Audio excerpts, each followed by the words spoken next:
তবে রে এত করে ভোগলাম, এত করে মারলাম, তবু চরণ ছাড়ছিস না। শোন, এত করে বকার পরে যখন গুরুদেবের কথা মানছিস না, গুরুদেবকে যখন ভজনের পর থেকে সরিয়ে দিলি, আমি তোকে অভিশাপ দিলাম, এর পরের জন্মে তোকে যেতে হবে একটা মুচির ঘরে।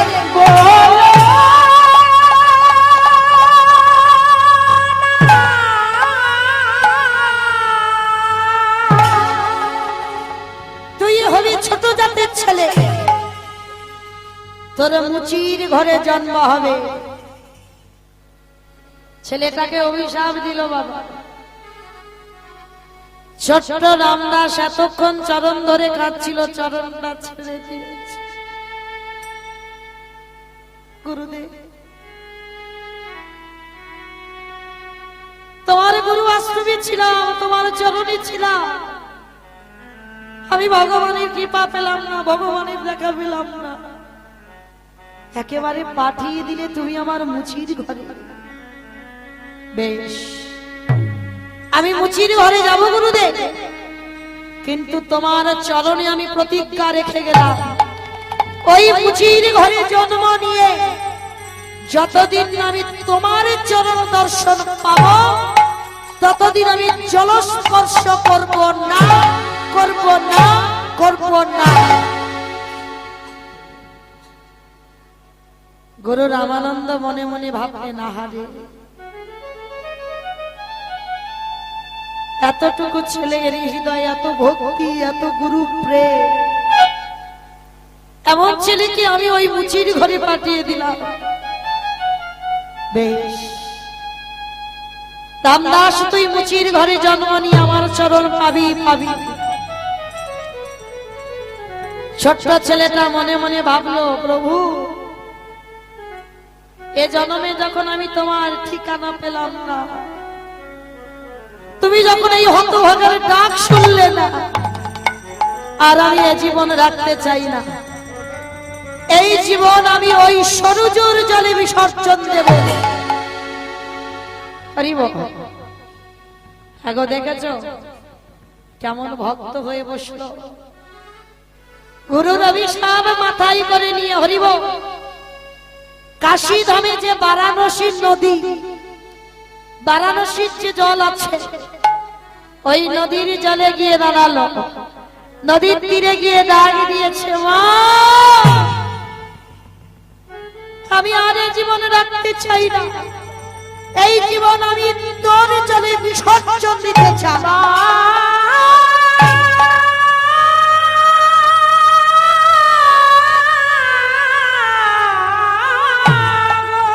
হরি বল, হরি বল। তুই নাকি জগৎ জননী মা,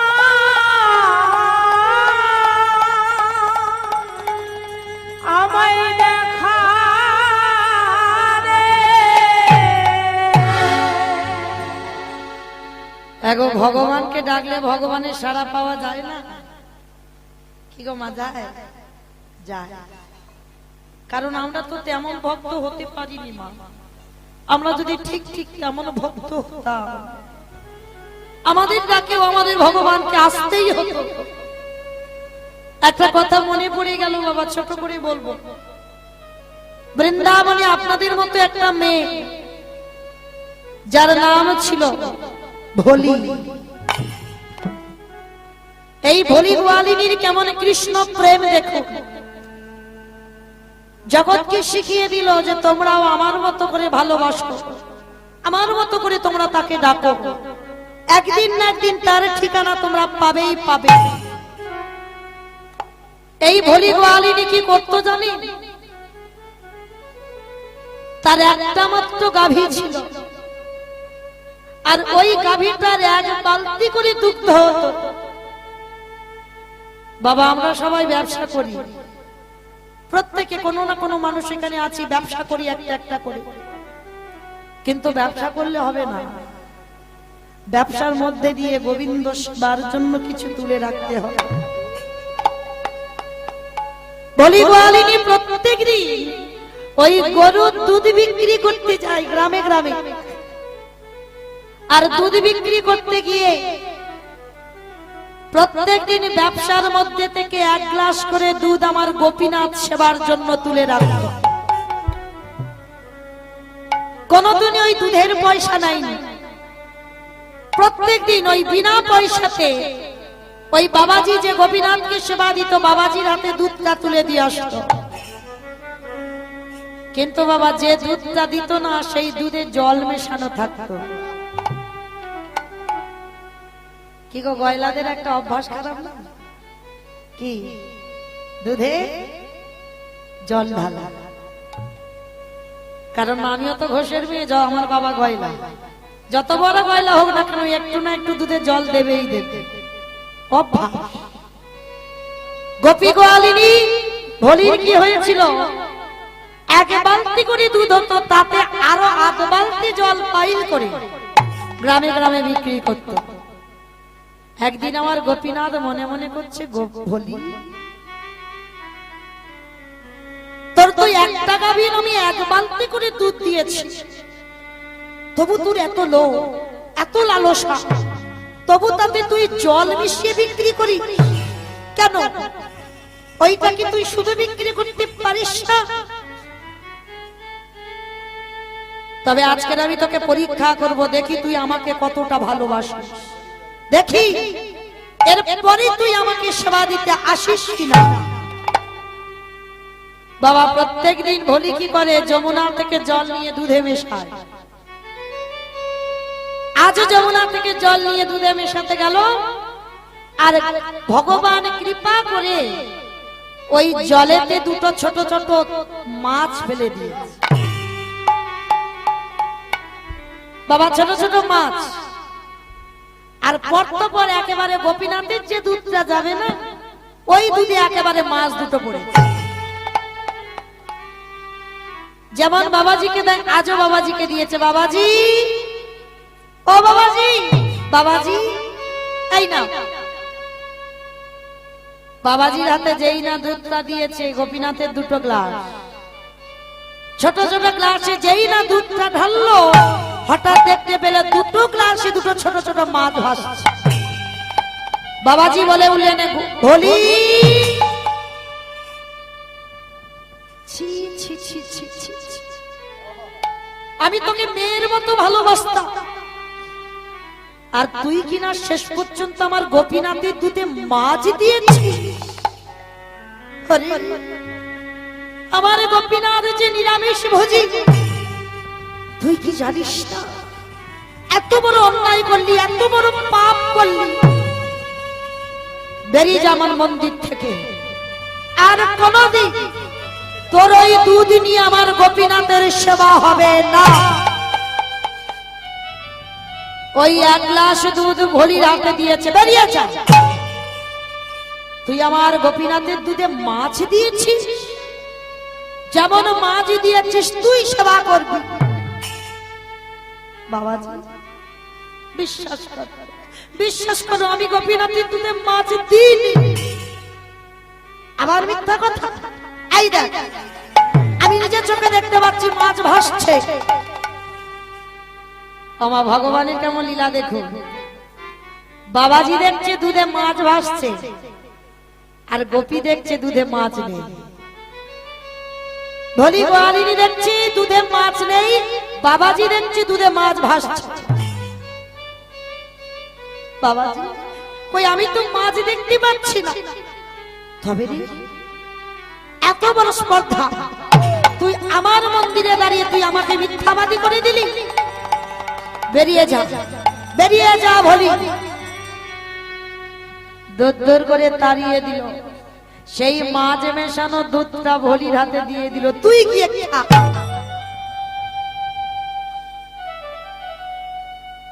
দুধের গ্লাসটা হাতে দিয়ে খাচ্ছে।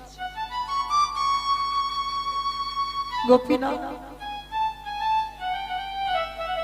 কেউ জানুক বা না জানুক, তুই তো জানি আমি তোকে না দিয়ে কোনোদিন কিছু গ্রহণ করি না। কিন্তু আমি দেখলাম দুধে মাছ নেই, বাবাজি বলছে মাছ আছে।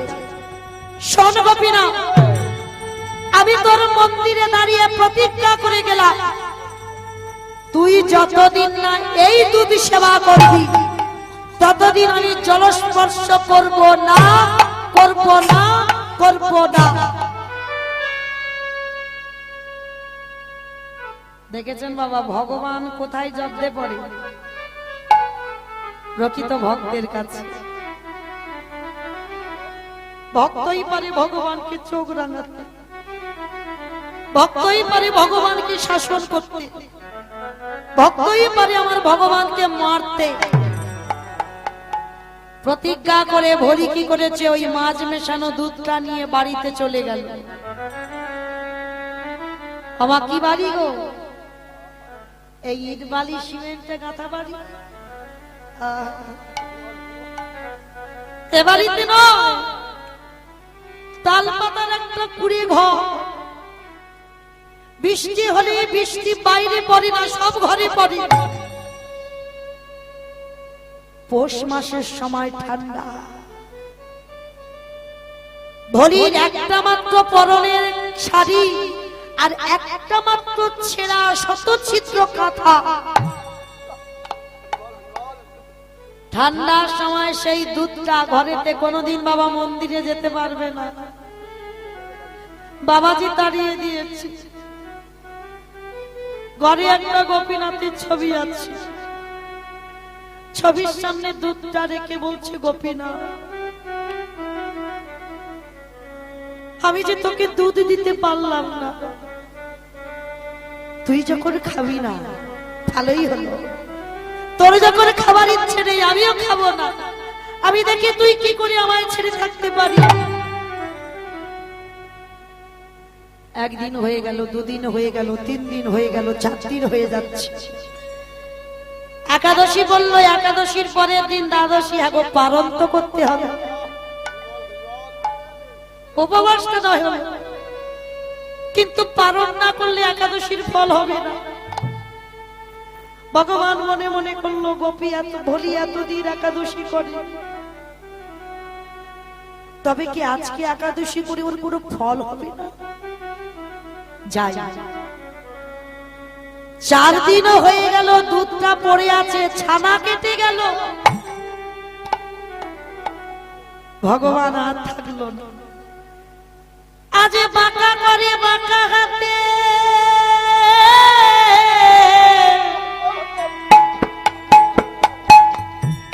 মোহন মুরলীর বদলে নিয়েছে হাতে একটা লাঠি।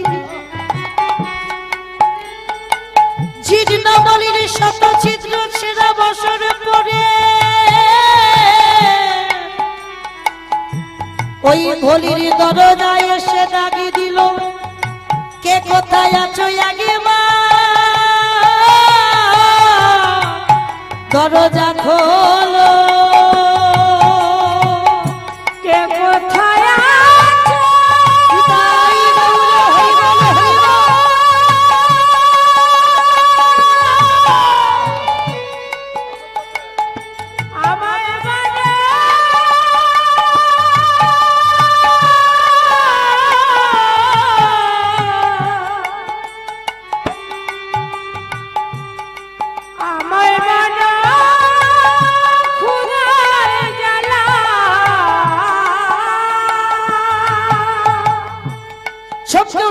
ভগবান ভক্ত অভুক্ত অবস্থায় আছে, আমাকে যেতেই হবে। ভগবান এই পৌষ মাসের সময় গো একটা ছেঁড়া ধুতি পরে যাচ্ছে ভক্তের ওই কুড়ে ঘরে, গিয়ে ডাক দিয়েছে, ভোলি ও ভোলি। হ্যাঁ রে মা, বাড়িতে আছি। ভোলি কি করছে? তখন ভগবানের চরণ তলে বসে বসে কাঁদছে। তাড়াতাড়ি করে দরজাটা খুলে তাল পাতাটা সরিয়ে দেখে না, একটা ঠান্ডায় ঠপ ঠপ করে কাঁদছে বৃদ্ধ মানুষ। বাবাজি, কে তুমি? আমার 4 দিন হলো কিছু খাবার পাইনি। কালকে একাদশী করেছি, আজকে দ্বাদশী, এখনো পালন করা হয়নি। দেনা মা, দেনা মামায় কিছু খেতে। বাবাজি, তুমি আমার ঘরে এসেছো খাবার জন্য, কিন্তু বাবাজি আমি যে নিজেই চাকরির কিছু খেতে পাইনি। আমি যার ঘরে একটু ভিক্ষা চাইতে চাই সে আমাকে দুধ দূর করে তাড়িয়ে দেয়। আমি নাকি দুধে জল মিশিয়ে বিক্রি করি। আমা মারে, দেখ না দেখ না তোর ঘরে কি কিছু নেই। কি গো মা, ভগবান তো জানে গো ওর ঘরেতে সেই ছানা কেটে যাওয়া দুধের গ্লাস তার চরণে বসানো, সে কি জানে না? আমা দেখ না মা, তোর ঘরে কি কিছু নেই। বিশ্বাস করো বাবাজি, আমার ঘরে কিছু নেই। আমা মারে, দেখ না কিচ্ছু কি নেই, ভালো করে একবার চিন্তা করে। মনে পড়ে গেল সেই 3 দিন আগেকার রেখে দেওয়া ছানা, সেই যে গোপীনাথকে দেবে বলেছিল মাছ মেশানো দুধ। মনে পড়ে গেল প্রভু, বাবাজি দেখেছে ওই দুধে মাছ পড়েছে, কিন্তু আমি তো দেখিনি। আমি দেব, আমি ওই ছানা কেটে দেবো দুধ, ওই বৈষ্ণবকে সেবা দেব। একাদশী করি আছে, এখনো উদরে কিছু দেয়নি। এই ঠান্ডার সময় বড় কষ্ট পাচ্ছে। যত অভিশাপ যত অপরাধ তুমি আমার মাথায় দাও, কিন্তু ওই বাবাজিকে আমি এই দুধ সেবা দিতে দেব। ভগবান ছলনা করে এলো বাবা ওই মাছ মেশানো দুধ খাবে বলে। ওই ছানা কেটে যাওয়া দুধটা নিয়ে বলছে বাবাজি, ও বাবাজি এই নাও, এই নাও ধর। ভগবান আমার সেই দুধের গ্লাস, যে দুধ বাবাজি গোপীনাথকে সেবা দিতে দিল না, সেই দুধের গ্লাসটা দেখে ভগবান আমার তাড়াতাড়ি করে হাত থেকে কেড়ে দিয়ে তাড়াতাড়ি করে ওই দুধটা গ্রহণ করলো। গ্রহণ করে বলছে আমার বড় তৃপ্তি পেলাম, বড় শান্তি পেলাম রে মা। হ্যাঁ রে মা, আমায় একটু তোর বাড়িতে থাকতে দিতে পারিস? বাবাজি, এক অপরাধী আমি বৃন্দাবনে ওই গোপীনাথের মন্দিরে যেতে পারি না। আবার যদি অপরাধ করি, কোন পরপুরুষ যদি আমার ঘরে থাকে, সবাই বলবে আমি দ্বিচারী, আমি অসতী, আমি তোমাকে রাখতে পারবো না। বাবা মারে, আমাকে ঘরে থাকতে দিতে হবে না, তোর ওই ঘরে যে উঠান আছে না, ওই উঠানে আমায় একটু খড় বিছিয়ে দে না মা।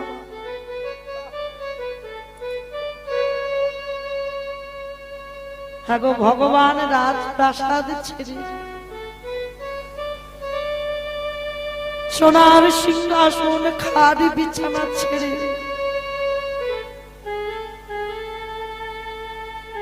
ভক্তির কাছে এসে বলছে আমাকে দুটো খড় বিছিয়ে দে। বাবাজি, তুমি বৃদ্ধা মানুষ, তুমি এত ঠান্ডাতে আমার উঠানে থাকবে কি করিবে? আমায় কিছু হবে না, আমার অভ্যাস আছে, দে না মা। বলি মনে মনে করলো বয়স হয়ে গেছে, আমি বরং বাইরে থাকি, বাবাজি বরং ঘরের ভিতরে থাকি। বলি আছে বাইরে, বাবাজিকে দিয়েছে ঘরের ভিতরে। বলি রাত্রিবেলা উঠে দেখছে বাবাজি, যে ভগবান রূপী বাবাজি ঠান্ডায় ঠক ঠক করে কাঁপছে।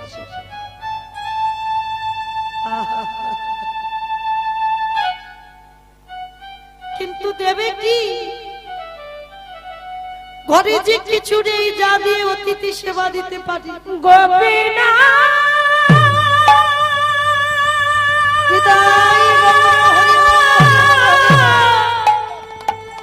তুমি তো আমার কামালিনী,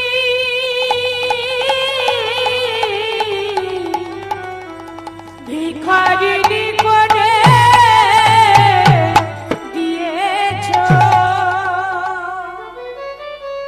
গোপীনাথের গায়ের উপরে দিল কি গো? শত ছিদ্র জীর্ণ মলিনী ছেঁড়া কাঁথা। একটা মাত্র কাঁথা সেটা বাবাজির গায়ে ঢাকা দিল। আর ভোলি ঘুমাচ্ছে, আর রাত্রিবেলা আকাশ থেকে কুয়াশা টোপে টোপে ভোলির গায়ে পড়ছে। হ্যাঁ গো বাবা, ভগবানের কি ঘুমানো হয়নি? ভগবান কি ভক্তের বাড়ি ঘুমাতে গেছে? দেখে না কুয়াশা পড়ছে, ভগবান আর থাকতে পারলো না। ভোর হবার আগে ভক্তাদের ভগবানের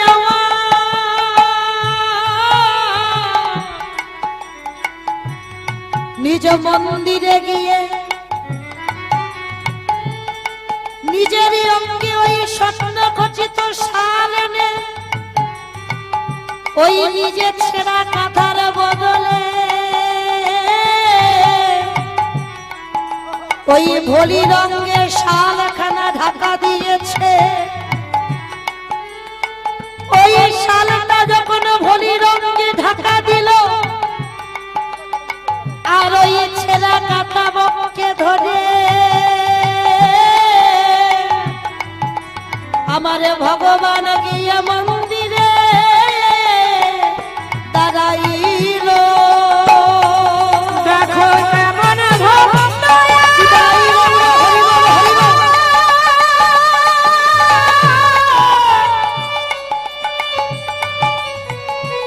কেমন ভগবান,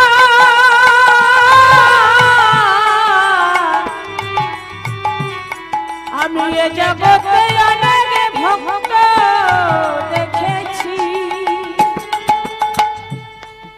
ভগবান ছেঁড়া কাঁথাটা নিয়ে বাঁশি ধরে বসে রইল মন্দিরে।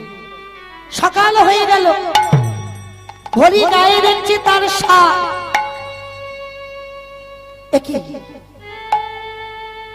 এ শাল তো আমার গোপীনাথ।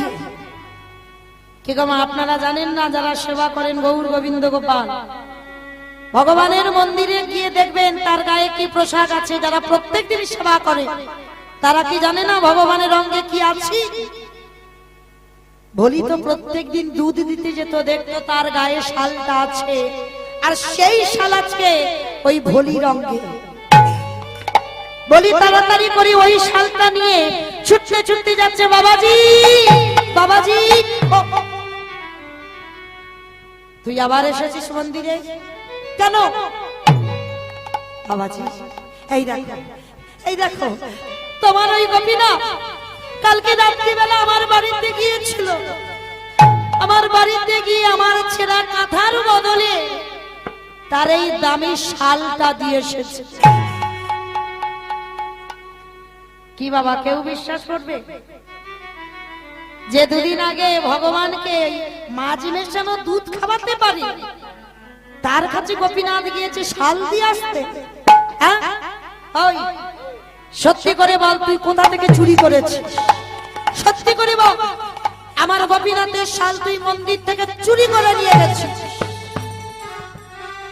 দেখুন ভক্তকে কেমন আমার ভগবান সাজা দিচ্ছে, একটু দুধে জল দেওয়ার অপরাধ। সত্যি করে বল, তুই কোথা থেকে চুরি করেছিস? বৃন্দাবনের সবাই এসে গেল, সবাই এসে বলছে ভোলি বাড়িনি চুরি করেছে। সবাই মিলে ওই ভোলিকে বেত্রাঘাত করছে। দাঁড়িয়ে যা, দাঁড়িয়ে যা, দূর হয়ে গোপীনাথ,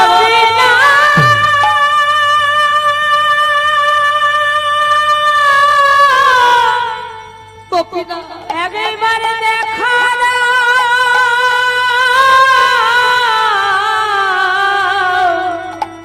আমি আর সহিতে পারি না। বেত্রাঘাতীর শরীর থেকে রক্ত ঝরে ঝরে পড়ছে। এখন আর আমার ভগবান থাকতে পারে? বাবাজি বলে বলে দাঁড়াও দাঁড়াও দাঁড়াও, আর মেরো না, ও যে মরে যাবে, আর ওকে মেরো না। আচ্ছা, ও যখন বারবার একটা কথা বলছে, ওর ছেঁড়া কাঁথা নাকি আমার গোপীনাথ নিয়ে এসেছে, চলো তো দেখি একবার মন্দিরে। বাবাজি গিয়ে যখনই দুয়ারটা